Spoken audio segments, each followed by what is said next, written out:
Guys, modern হওয়ার জন্য আর smart দেখানোর জন্য বেশি কিছু লাগে না। তুমি যতই গ্রামে থাকো না কেন আর হচ্ছে খ্যাতমার্কা পোশাক পরো না কেন, তোমার কথাতে স্মার্টনেস প্রকাশ পাবে, মডার্ন প্রকাশ পাবে। যেমন মনে করো তুমি ভাতকে ভাত বলবে না, বলবে রাইস, জাস্ট রাইস। হ্যাঁ, আর বিস্কুটকে বিস্কুট বলবে না, বলবে বিস্কিটস, জাস্ট বিস্কিটস। আর এই যে কেউ কোনো কথা বললে কখনো হ্যাঁ হ্যাঁ হ্যাঁ হ্যাঁ হ্যাঁ হ্যাঁ করবা না, বলবা ইয়েস, ইয়া ইয়া ইয়া ইয়া ইয়েস। আর আরেকটা জিনিস, সেটা হচ্ছে মানে সবচেয়ে ভালো টিপস যেটা, সেটা হচ্ছে তুমি যখন ব্যথা পাবে, প্রচন্ড ব্যথা পেয়েছো, তখন ও মা গো বাবা গো উফ আহ করার কোনো দরকার নাই।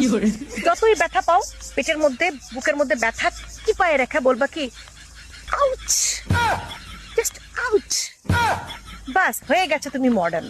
পোশাকটাও ফ্যাক্টর না, গ্রামে থাকো সেটাও ফ্যাক্টর না, নিজের কথা আর স্টাইল চেঞ্জ করো, খুব সহজ। মডার্ন হওয়া খুব সহজ।